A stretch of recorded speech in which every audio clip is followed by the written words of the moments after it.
বন্ধুরা দেখো, আজকে বাজার থেকে আমি কত বড় একটি মাছ কিনে নিয়ে আসছি। আজকে এই মাছটি এই পুকুরে ফালাবো, তারপর কাল সকালে এই মাছ থেকে অনেকগুলা মাছ ধরবো।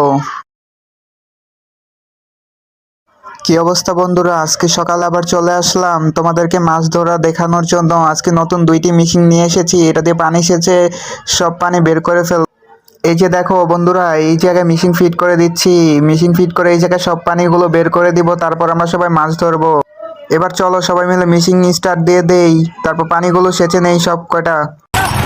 বন্ধুরা এই জায়গায় সব পানি শেষ হতে হতে তোমরা সবাই আমার এই চ্যানেলটিকে সাবস্ক্রাইব, লাইক, কমেন্ট করে জানিয়ে দাও ভিডিওটি কেমন লেগেছে তোমাদের সবার কাছে। দেখতে দেখতে গর্তে সব পানিগুলো সেচা হয়ে গেল, এবার আমরা সবাই মিলে মাছ ধরবো। দেখো বন্ধুরা এই জায়গায় কতগুলো মাছ দেখা যাচ্ছে। দেখো বন্ধুরা কত বড় একটা রাক্ষস মাছ ধরে ফেললাম। দেখো বন্ধুরা আরেকটি কত বড় মাছ ধরে ফেললাম।